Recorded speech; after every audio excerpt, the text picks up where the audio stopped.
Hello दोस्तों, नमस्कार। स्वागत है आप सभी का आपके अपने YouTube channel the grammar hub by Daya Tigaria पर। हम लोग आपके सामने लेकर आ गए हैं इंग्लिश 0 टू हीरो सीरीज की 33वीं क्लास। इस क्लास में हम लोग आपको नरेशन यानी कि डायरेक्ट एंड इनडायरेक्ट का एडवांस लेवल के जो ग्रामर रूल्स हैं उनको हम लोग टारगेट करने वाले हैं, और साथ ही प्रीवियस ईयर क्वेश्चंस जो आपकी आने वाली एग्जाम्स में बहुत इंपॉर्टेंट होने वाले हैं उनको भी हम लोग टच करेंगे। साथियों, नरेशन यानी कि डायरेक्ट एंड इनडायरेक्ट की जो एडवांस लेवल की क्लास है उसको शुरू करने से पहले मैं आप सभी को यह बता दूं कि आपने अगर हमारा Telegram channel the grammar hub by Daya Tigaria अभी तक ज्वाइन नहीं किया है तो जल्दी जाइए, पहले इस क्लास को यहीं पॉज कीजिए और जाकर हमारा Telegram channel the grammar hub by Daya Tigariya join कीजिए, क्योंकि आप सभी के लिए हमने वहां पर इस क्लास के पीडीएफ नोट्स तो डाले ही हैं, साथ में आपके एग्जाम से रिलेटेड जितने भी अपडेट्स हैं वो भी आपको वहीं पर देखने को मिलेंगे। चलिए साथियों, शुरुआत करते हैं हम लोग इस क्लास की, जिसमें हम लोग इंग्लिश की 0 टू हीरो सीरीज जिसकी क्लास 33 है ये, इसमें डायरेक्ट एंड डायरेक्ट स्पीच का आज हम लोग फुल एंड फाइनल कर देने वाले हैं। साथियों, पहला रूल आप सभी के सामने ये निकल के आ रहा है इंपेरेटिव सेंटेंस का। अगर आपने इंपेरेटिव सेंटेंस तक पहुंचने से पहले हमारी क्लास नहीं देखी है तो मैं आपको थोड़ा सा एक हिंट दे देता हूं कि क्या होता है हमारे पास direct and indirect speech. Direct speech में हमारे पास दो पार्ट होते हैं, जिसमें आरवी और उसके बाद रिपोर्टेड स्पीच आरएस, जो इन्वर्टेड कोमा के अंदर होता है। साथियों, हमारे पास डायरेक्ट इनडायरेक्ट जो ये टॉपिक है ये कैसे बनता है इसके बारे में जितनी भी बेसिक चीजें वो हम लोग पिछली क्लास में अच्छे से पढ़ चुके हैं, फिर भी मैं आपको थोड़ा सा एक हिंट दे देता हूं कि आपके सामने ये जो आई सेड, जैसे मैं एक एग्जांपल देता हूं, आई सेड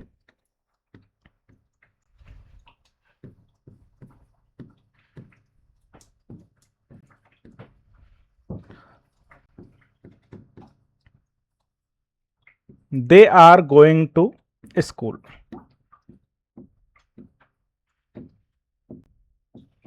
अब यहां पर आपको दो पार्ट्स देखने को मिल रहे होंगे। पहला तो एक यहां पर टेंस एक पार्ट ये है कि आपके सामने ये इन्वर्टेड कोमा से बाहर का हिस्सा है और एक हिस्सा आपके इन्वर्टेड कोमा के अंदर है। तो साथियों, हमारे पास सबसे पहले तो ये चीज करनी है कि रिपोर्टिंग वर्ब और रिपोर्टेड स्पीच ये आपको पहचान लेने हैं। जैसे आप पहचान लोगे कि ये रिपोर्टिंग वर्ब है जो इन्वर्टेड कोमा के बाहर का हिस्सा है और अंदर वाला हिस्सा आपके रिपोर्टेड स्पीच है, जिसको हम लोग आरवी एंड आरएस के नाम से जानते हैं। तब आपके सामने आएगा कि सर इसको हम लोग इनडायरेक्ट में कैसे बदले। तब आपको मैं बताऊंगा कि अगर आपके जो ये टेंस, इसका टेंस जो है रिपोर्टिंग वर्ब का ये पास्ट टेंस में है तो अंदर वाले रूल्स किस तरह से चेंज होंगे। तो पहले तो इसका होगा टेंस परिवर्तन। टेंस परिवर्तन कैसे होगा ये हमने पिछली क्लास में अच्छे से पढ़ रखा है। इसके अलावा आपके कुछ जो टाइम स्टैंप वाले वर्ड्स होते हैं वो भी चेंज होंगे, प्लस आपका ये जो इन्वर्टेड कोमा है ये हट जाएगा। और ये हटने के बाद आपके क्या आएगा, अगर अफर्मेटिव सेंटेंस है तो दैट से हम लोग जोड़ देंगे, अगर इंटेरोगेटिव सेंटेंस है तो इफ या वेदर या फिर WH वर्ड वाले हैं तो WH वर्ड वाले से जोड़ देंगे और अंदर वाला जो सेंटेंस है वो चेंज होकर अफर्मेटिव बन जाता है। इस तरह से हमने पिछली क्लासेस में पढ़ रखा है। तो चलिए आज की इस क्लास में हम लोग क्या पढ़ेंगे वहां से स्टार्ट करते हैं। पहला नियम आप सभी के सामने ये है कि इंपेरेटिव सेंटेंस क्या होते हैं जानते हो ना। डायरेक्ट वर्ब से स्टार्ट होने वाले जो सेंटेंस होते हैं उनको हम लोग इंपेरेटिव सेंटेंस बोलते हैं। अब यहां पर हम लोग जो चेंजमेंट वाले रूल देख रहे हैं इसका मतलब यह है कि आपकी जो वर्ब है रिपोर्टिंग वर्ब वो आपकी पास्ट टेंस में है, यानी कि सेड है, इसलिए हम लोग अंदर का चेंज करते हैं। अब आप सोचिए रिपोर्टेड स्पीच हमारा अगर इंपेरेटिव सेंटेंस हुआ तो हम लोग किस प्रकार से बदलेंगे, यहां पर हम लोग आकर रुक गए हैं। यहां तक हमने पिछली क्लासेस में देख लिया था। चलिए साथियों, अगर रिपोर्टेड स्पीच यहां पर ऑर्डर, रिक्वेस्ट या एडवाइस का भाव मिलता है, देखो इंपेरेटिव सेंटेंस जब हमने पैसिव वॉइस पढ़ा था ना तब भी मैंने आपको बताया था कि इंपेरेटिव सेंटेंस क्या होते हैं, सीधे वर्ब की फर्स्ट फॉर्म से स्टार्ट होते हैं और उनमें तीन तरह के भाव, तीन तरह के इमोशंस हमको देखने को मिलते हैं। या तो वो ऑर्डर देंगे या फिर रिक्वेस्ट होगी या फिर एडवाइस का भाव वहां से हमको दिखेगा। अब इन तीनों भाव को हम लोग कैसे पहचानेंगे, तो ये चीज मैं पैसिव वॉइस में बता चुका हूं कि अगर आप लोगों को प्लीज या काइंडली जैसे वर्ड्स दिखेंगे इसका मतलब रिक्वेस्ट है, और एडवाइस और ऑर्डर आपको उसमें देखकर पढ़कर उस टेंस को अच्छे से समझ में आ जाएगी। अब जैसे ही आपको पता चला कि वहां पे रिपोर्टेड स्पीच में रिक्वेस्ट है, ऑर्डर है या फिर एडवाइस है, तब आपको बदलाव करना है। और बदलाव क्या करना है, देखिए आपको रिपोर्टिंग वर्ब की ये जो सैड या सैड टू है, क्या है, रिपोर्टिंग वर्ब की सैड या फिर सैड टू, इसको बदलेंगे हम लोग अकॉर्डिंग टू द जो भाव इसका आएगा। ऑर्डर आया तो रिपोर्टिंग वर्ब ऑर्डर्ड में बदल जाएगी, रिक्वेस्ट आया तो रिक्वेस्टेड में, और एडवाइस आया तो एडवाइज्ड में। यहां पर आपके रिपोर्टिंग वर्ब बदल जाएगी। अब जैसे ही आपने सैड या सैड टू को आपने बदला, तो उसके बाद दूसरा हमको क्या चेंजमेंट करना है, कंजक्शन को बदलना है। यानी कंजक्शन कौन सा जोड़े हम लोग, तो यहां पर कंजक्शन आपके सामने टू प्लस वर्ब की फर्स्ट फॉर्म का प्रयोग करेंगे, इन्वर्टेड कॉमा को हटा देंगे। क्या करना है, यू ऑर्डर्ड मी या जो भी है, इसके बाद में सीधा टू से स्टार्ट कर देंगे और वर्ब की फर्स्ट फॉर्म इंपेरेटिव सेंटेंस के स्टार्टिंग में होगी, तो उसको हम लोग सीधा सीधा जोड़ देंगे। अगर नेगेटिव सेंटेंस है, अगर नेगेटिव सेंटेंस है तो नॉट टू कर देंगे, प्लस वर्ब की फर्स्ट फॉर्म या फॉरवर्ड का नियम लगा देंगे। ध्यान रखना, डोंट वाले वाक्यों में नॉट टू लगाना है। अगर फॉरवर्ड लगाया है तो आगे नॉट का प्रयोग नहीं करना है, क्योंकि ये जो फॉरवर्ड है ये खुद में ही अपने आप नेगेटिविटी का जो सेंस देता है, इसलिए हम लोग यहां पे नॉट का प्रयोग नहीं करते हैं फॉरवर्ड के साथ में। अगर फॉरवर्ड है तो नॉट नहीं लगाएंगे, और अगर डोंट है तो हम लोग नॉट टू का प्रयोग कर देंगे। ये हमारा पहला नियम निकल के आ गया आपके सामने कि सर कैसे होगा, तो ये हम लोग लास्ट में देखेंगे कि किस तरह से चेंजमेंट होगा। अभी के लिए पहले नियम देख लेते हैं। नियम नंबर 1 समझ में आ गया आपके, इंपेरेटिव सेंटेंस है। इंपेरेटिव सेंटेंस देखते ही सबसे पहला काम हमको करना है कि ये कौन सा भाव दे रहा है, ऑर्डर, रिक्वेस्ट या एडवाइस। अगर हमारे ऑर्डर है तो सैड या सैड टू को हम लोग ऑर्डर्ड में बदल देंगे, रिक्वेस्ट को रिक्वेस्टेड में बदल देंगे, एडवाइस को एडवाइज्ड में बदल देंगे। और उसके बाद जब हम लोग दोनों सेंटेंस को जोड़ते हैं, रिपोर्टेड स्पीच और रिपोर्टिंग वर्ब को, तो वहां पे कंजक्शन लगाते हैं। उस कंजक्शन की जगह पर सिर्फ टू लिखेंगे और आगे जो वर्ब की फर्स्ट फॉर्म से स्टार्ट होने वाला इंपेरेटिव सेंटेंस है उसको हम लोग ऐसे कैसे जोड़ के लिख देंगे। नेगेटिव जो हमारा होता है, इसमें हम लोग नॉट टू से कंजक्शन का प्रयोग करेंगे, नॉट टू प्लस वर्ब की फर्स्ट फॉर्म लगा देंगे, या फिर फॉरवर्ड का प्रयोग करेंगे। किस तरह से करेंगे आगे हम लोग अच्छे से समझ लेंगे। चलिए साथियों, नियम नंबर 2, स्पेशल केस होता है जब हमारे पास लेट या लेटस से शुरू होने वाले सेंटेंस होते हैं। तो कैसे आता है, देखो लेट्स या लेटस ये एक ही बात हो गई, और लेट ये परमिशन के लिए आता है, ये अलग बात हो गई।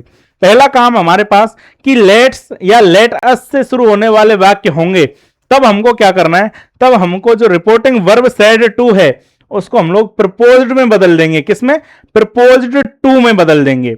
साथियों अब आप बोलोगे कि सर ये भी इंपेरेटिव सेंटेंस है और ये भी इंपेरेटिव सेंटेंस है, तो यहां पर आप चेंजमेंट क्या कर रहे हो, इनको पहचानेंगे कैसे हम लोग। देखो अगर वर्ब की फर्स्ट फॉर्म से स्टार्ट होने वाला इंपेरेटिव सेंटेंस है, तब तो आपके ये वाले रूल काम आएंगे कि आपको सैड टू सैड को ऑर्डर्ड, रिक्वेस्टेड, एडवाइज्ड में बदलना है और कंजक्शन टू प्लस वर्ब की फर्स्ट फॉर्म लगा देना है। लेकिन अगर आपका इंपेरेटिव सेंटेंस स्पेशल केस में लेट्स या लेटस या लेट से शुरू होने वाला है, तब ये वाले नियम काम आएंगे। तब क्या करना है हमको, तो सर हमको करना है लेट्स या लेट अस से शुरू होने वाला जो वाक्य है वो एक्चुअल में प्रपोजल को दिखाता है, इसलिए हम लोग सैड टू को प्रपोज्ड टू में बदल देंगे। किसमें, प्रपोज्ड टू में बदल देंगे। और कंजक्शन हमारा जो है, कनेक्टिव जो है हमारा, वो दैट का प्रयोग होगा, जैसा कि सामान्य वाक्यों में होता है। स्ट्रक्चर क्या होगा, दे या वी शुड, इससे स्टार्ट होंगे। तो ये सारी चीजें हम लोग जब एग्जाम्पल देखेंगे तब आपके सामने और अच्छे से क्लियर कर देंगे। दूसरा आपका क्या नियम होगा, लेट यानी कि जो परमिशन मांगता है, अनुमति मांगने के लिए ये इसका इस्तेमाल होता है, तो सैड टू को हम लोग रिक्वेस्टेड में बदल देंगे, कंजक्शन टू लेट का प्रयोग करेंगे। To let him do anything या फिर जो भी है वो आपके सामने एग्जांपल्स में समझ में आ जाएगा। That he should be allowed to, that he should be allowed to, इसका भी हम लोग प्रयोग कर सकते हैं टू लेट की जगह पर। तो ये आपके सामने दो स्पेशल केस हैं, स्पेशल लेट सेंटेंस होते हैं। लेट्स या लेटस वाला हुआ जो प्रपोजल के लिए आता है तो हम लोग कंजक्शन दैट का प्रयोग करते हैं, और अगर सिर्फ लेट वाला हुआ तो हम लोग कंजक्शन टू लेट या फिर that he should be allowed to, इसका प्रयोग करेंगे। ध्यान देना, दैट तो आपका कंजक्शन यहां आ गया, और ये वाला वाक्य आपको स्पेशली जोड़ना पड़ेगा अगर आप लोग टू लेट का प्रयोग नहीं करते हैं तो। बाकी हम लोगों को चाहिए कि टू लेट का प्रयोग कर देते हैं, कोई दिक्कत नहीं है। चलिए साथियों आगे बढ़ते हैं, और आपके सामने रूल नंबर 3 लेकर मैं आ रहा हूं, जिसमें हम लोग एक्सक्लेमेटरी यानी कि जो एक्सक्लेमेटरी साइंस होते हैं, एक्सक्लेमेटरी वर्ड्स होते हैं, जिनमें हम लोग विस्मयादि बोधक जिनको हम बोलते हैं, और उन भावनाओं को प्रकट करने के लिए जो वाक्य लिखे जाते हैं उनका किस प्रकार से इनडायरेक्ट सेंटेंस बनाते हैं। तो देखो साथियों, एक्सक्लेमेटरी यानी कि विस्मयादि बोधक जो भावनाएं हैं वो कौन कौन सी हैं? जॉय, सोरो या वंडर। यानी कि या तो हमें अत्यधिक खुशी होगी, या फिर अत्यधिक गम या दुख होगा, या एकदम से अचंबा होता है, सरप्राइज वाला भाव होता है, वंडर वाला भाव होता है। इन तीनों चीजों के लिए हम लोग स्टार्टिंग में कुछ वर्ड्स का इस्तेमाल करते हैं, तब हमें पता चलता है कि हमें दुख हुआ, खुशी हुई या क्या हुआ। उन वर्ड्स को पहचानते ही हम लोग उसी के अकॉर्डिंग इस रिपोर्टिंग वर्ब को बदल देते हैं। कैसे? एक्सक्लेमेटरी साइन यानी कि एक्सक्लेमेटरी जो वर्ड्स हैं, हुर्रा, अलास या व्हाट या हाउ, इन तरह से हम लोग पहचान जाएंगे कि उनमें किसका भाव प्रकट हुआ है। हुर्रा यानी कि हम लोग एकदम से खुशी में इस चीज को इस्तेमाल करते हैं, और इंग्लिश जो है उसमें इस्तेमाल किया जाता है, हिंदी में हम लोग एक्चुअल में इसका इस्तेमाल नहीं करते। तो एक्सक्लेम्ड विद जॉय इसको बदल देंगे हम लोग। रिपोर्टिंग वर्ब जो सैड टू है, हमारी रिपोर्टिंग वर्ब जो सैड टू आएगी उसको हम लोग बदल देंगे एक्सक्लेम्ड विद जॉय। क्या बदल देंगे? एक्सक्लेम्ड विद जॉय में बदल देंगे। अगर दुख का भाव है तो अलास, इसको हम लोग एक्सक्लेम्ड विद सोरो में बदल देंगे, सैड टू को। और अगर अचंबे का भाव है, वंडर है, तो उसको वाट या हाउ से स्टार्ट होता है वो वाला वाक्य, और उसमें हम लोग रिपोर्टिंग वर्ब सैड टू को एक्सक्लेम्ड विद वंडर में बदल देंगे। आ गई बात समझ में? एक्सक्लेमेटरी साइन वाले जो वाक्य होते हैं उनको हम लोग इस प्रकार से बदलते हैं। बाकी जो बेसिक चीजें हैं वो हम लोग पिछली क्लास में समझ चुके हैं, इसलिए मैं बार बार उनको रिपीट करना नहीं चाहता कि कैसे हम लोग क्या कंजक्शन यूज करेंगे, क्या चीजें, कैसे हम लोग प्रोनाउन चेंज करेंगे, कैसे टाइम वाले जो शब्द हैं उनको चेंज करेंगे। ये सारी चीजें हम लोग पिछली क्लासेस में पढ़ चुके हैं। देखो, स्पेशल नोट करने वाली बात यह है कि कंजक्शन दैट का प्रयोग करना है, और विस्मयादि बोधक शब्दों को हटाकर वाक्य को हम लोग असर्टिव यानी कि सिंपल बना देंगे। जो आपका जो सिंपल टेंस होता है उसमें हम लोगों को बदलना है। ये बात आपको पहले भी पता होगी कि हम लोग अगर इंपेरेटिव सेंटेंस होता है उसका भी डायरेक्ट से इनडायरेक्ट बनाते हैं तो हम लोग असर्टिव ही बनाते हैं, यानी कि सिंपल टेंस में ही उसको बदल देते हैं। अभी जो हम लोग लेट या लेटेस्ट से स्टार्ट कर रहे थे उनमें भी ज्यादातर असर्टिव बनाने की कोशिश कर रहे थे हम लोग। तो ये आपका एक्सक्लेमेटरी साइन यानी कि विस्मयादिबोधक चिन्हों वाले जो वाक्य होते हैं उनका नियम हो गया। और लास्ट हमारा नियम आता है चौथा, ऑप्टेटिव सेंटेंस। ऑप्टेटिव सेंटेंस में क्या होता है कि आप लोग किसी को या तो दुआ या प्रार्थना कर रहे होते हो किसी के लिए, या फिर किसी को बद्दुआ या श्राप दे रहे होते हो। इन ऑप्टेटिव सेंटेंस का हम लोग किस तरह से इनडायरेक्ट स्पीच बनाते हैं वो देखते हैं। इनडायरेक्ट स्पीच बनाने के लिए बस दो काम करने हैं इनमें। अगर विश या प्रे किसी के लिए अच्छा किया जा रहा है, भलाई की बातें की जा रही है, तब तो हम लोग रिपोर्टिंग वर्ब सैड टू को विश्ड या प्रेड में बदल देते हैं। और अगर कर्स वाला भाव है यानी कि दंडनीय या फिर एक तरह से श्राप वाला भाव हुआ तो हम लोग सैड टू को कर्स्ड में बदल देते हैं। और बाकी सारी चीजें इन्वर्टेड कोमा को हटाकर दैट का प्रयोग करना है, और मे को माइट में बदलकर सब्जेक्ट के बाद लिखना है, यानी कि नॉर्मल कर देना है, उसको असर्टिव वाक्य बना देना है। लेकिन मे को किस में बदल देना है? माइट में, जैसा कि हम लोगों ने पहले भी किया था कि मॉडल को किस तरह से बदलते हैं। पिछली क्लास में हमने बहुत अच्छे तरीके से ये समझा था, जाना था। तो अब हमारे ये जो ऑप्टेटिव सेंटेंस वाले वाक्य इनमें भी रिपोर्टिंग वर्ब जो है किस प्रकार से बदलती है ये हमने आपको बता दिया है। अब आपके सामने ये कुछ एग्जाम्पल्स हैं जिनके जो गलत ऑप्शन थे उनको मैंने हाइड कर दिया थोड़ा, क्योंकि आपको सिर्फ अभी तो करना क्या है, ये जो क्वेश्चन है उसका आंसर देख लेना है। बाद में आप बोलोगे सर नहीं नहीं हमको तो हमें भी करना है, खुद को ही करना है ये प्रश्न।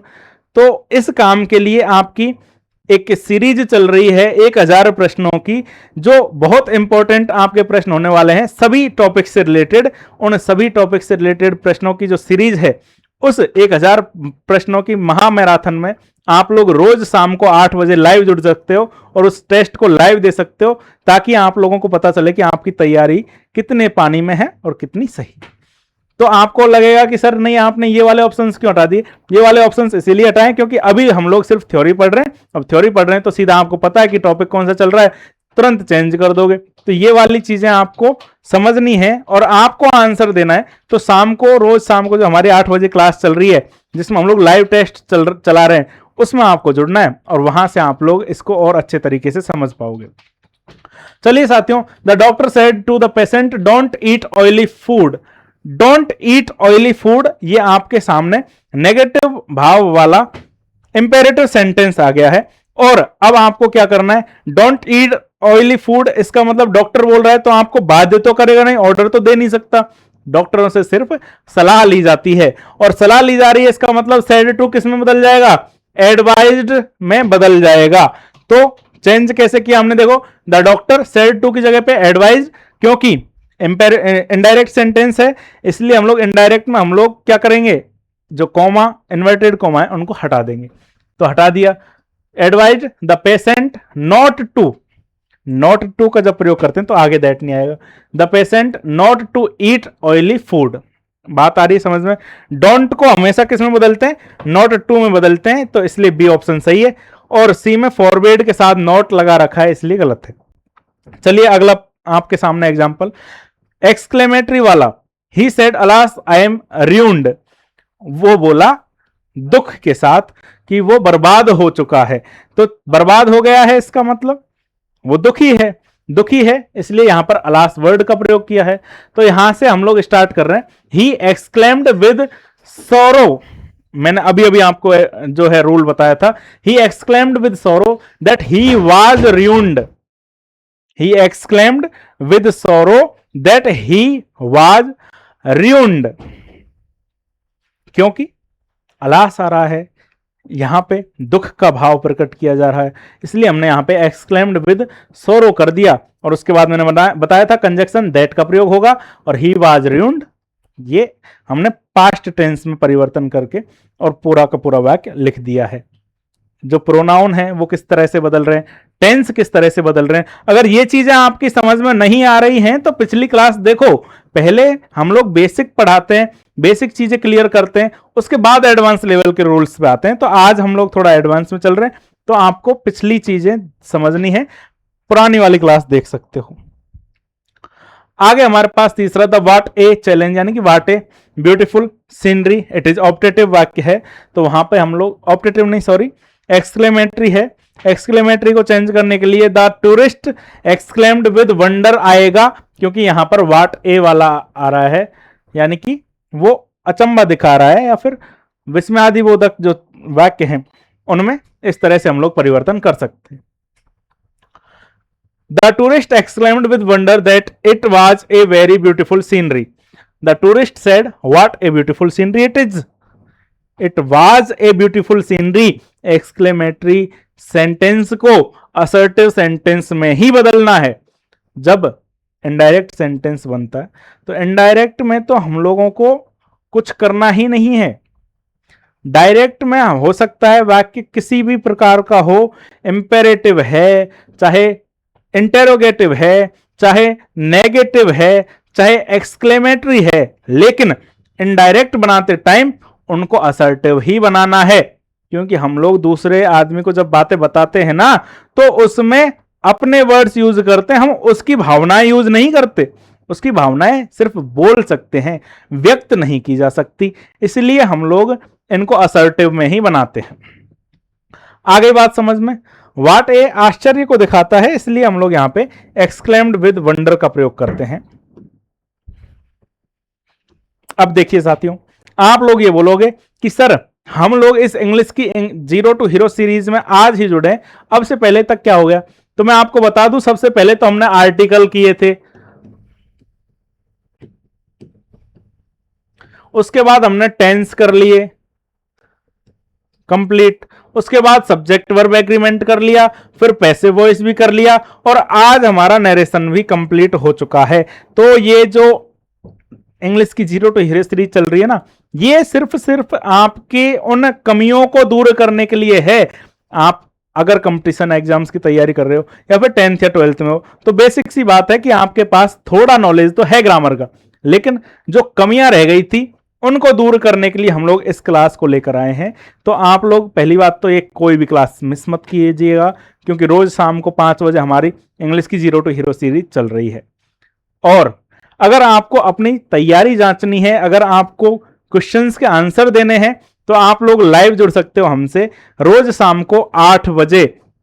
चैनल का नाम ध्यान रखना, the grammar hub by Daya तगड़िया। और जब चैनल को सब्सक्राइब कर लोगे ना, तभी वहां पर कमेंट स्टार्ट होंगे। तो पहले चैनल को सब्सक्राइब कीजिए और फिर चैनल में जो कमेंट जो करना है आपको, वो आप लोग कर सकते हो।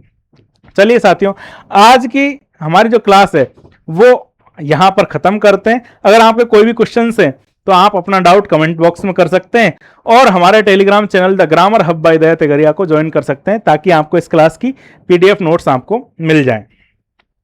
आज की क्लास में जुड़ने के लिए बहुत बहुत धन्यवाद। अगर आपको ये वीडियो अच्छी लगी हो तो वीडियो को लाइक कीजिए और चैनल को सब्सक्राइब कीजिए और शेयर कीजिए उन दोस्तों के साथ जो इंग्लिश को छोड़कर कंपटीशन की एग्जाम देने जाते हैं, जबकि उन्होंने इतना टाइम इंग्लिश को दे दिया।